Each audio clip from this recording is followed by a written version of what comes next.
Principal साहब बबुआ के पढ़ाई पर हमनी के बहुत ध्यान बा। देखी 8,000 रुपया के किताब खरीदनी है सन, अभी पहले क्लास में गइल बा।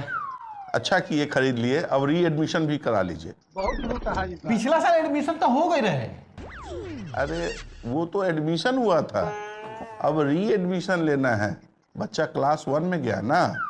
इहे स्कूल में पढ़ावे के बाद दूसरा स्कूल में नहीं पढ़ावे के। री एडमिशन का मतलब होता है बच्चा जब दूसरे क्लास में जाता है तो उसका खर्चा अलग से लगता है, वो री एडमिशन होता है। यही मैनेजमेंट का रूल है, वो तो आपको देना ही पड़ेगा। प्रिंसिपल साहब रउआ साल में कितना महीना के तनख्वाह मिलेला? मुझे तो 12 महीने का ही सैलरी आता है।